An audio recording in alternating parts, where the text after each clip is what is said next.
Hi, Sabrina. How are you? Hi, good. How are you? Good. So now that you've been with the Nike family for almost a year now, how's it been working with them? I love working with them. I think everything that Nike stands for on, off the court, field, whatever sport you play, I think every Nike athlete can attest to just the support and love that they feel from such a great kind of ambassador of whatever it is they want to be. And so I think it's really awesome to just see and be a part of this growing, growing my career on, off the floor, off the court, and just kind of into a person, into a leader, into being an inspiration, hopefully mentor for a lot of younger generations, and super excited to have them helping me along the way. Awesome. And what is some of your favorite pair of Nikes on the court and off the court? I love playing in the Kobe's. I love the Hyper Dunks, the Kyries. Those are kind of probably my top three that I've played with as of now. And then, of course, the GT cuts are going to be in the top as well. And then off the court, I'd say just like Air Maxes. Honestly, any Nike. I like the Blazers, Air Maxes, Air Forces. Kind of big sneakerhead. So, yeah. Nice. And did you have a favorite sneaker release from the past year? Probably the Grinches, the Kobe Grinches. Those were really cool to see kind of released and to be able to get a pair and hopefully plan on playing in a pair this upcoming season. Very cool.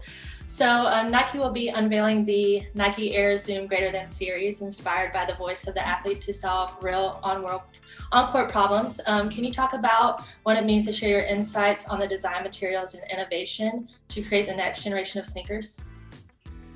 It's amazing. It's humbling. And definitely I feel honored to be able to share what I find important in a shoe, and especially, playing at a high level on court, and what I think it's important, for not only me, but, any basketball player that is cutting a lot, jumping, running, creating space as they're on the court, just being able to have a shoe that's comfortable and allows them to do that without kind of sacrificing one or the other. And so that's exactly what, the GT cut is. And I'm excited for everyone to be able to put their feet in it, try it, and see what they think.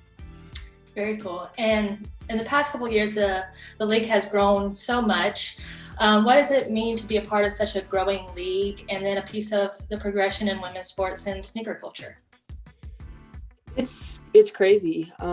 It's really mind blowing to just see how the women in the W support each other, and how we support other generations of women's basketball players and just athletes as a whole, and what we're doing to kind of change sport culture and just culture around women in general. And so I'm super proud to just be able to be a part of such a great league that values us as who we are, and is always finding ways to keep changing and kind of being the best role models that we can be in society. And so I think that's awesome, and obviously was able to see it firsthand in the bubble this year with being around so many great players, and being so close to them and learning from them, and seeing how they kind of carry themselves and are as beings. And so I'm excited to obviously be a part of a league that's going to continue to create change and hopefully make the league an even better place for younger generations to start playing in. Awesome. And I think I know the answer to this next question, but since we're in the middle of March Madness, who do you have going all the way? The Oregon Ducks, of course. Yeah, I've been watching. They're playing really well. A lot of other teams are playing really well too, and so really cool to see ESPN, ABC, a lot of these channels covering the women's tournament as well as the men's. And so I'm excited to see who ends up winning. Awesome. And my last question for you, what does Made for the W mean to you? Everything. I remember just, even being in college and always going on the Instagram page, seeing what they're posting. And I think just having that representation for a woman across the board is something that we need, and kind of, I think, inspires us to want to be better, want to do better for one another, and just having that support system amongst us all. And then obviously on social media and in life, is a huge part of our success, and kind of is just that backbone and something we can always rely on. Awesome. Well, thank you so much for your time, Sabrina. I appreciate it. Thank you. Thanks so much.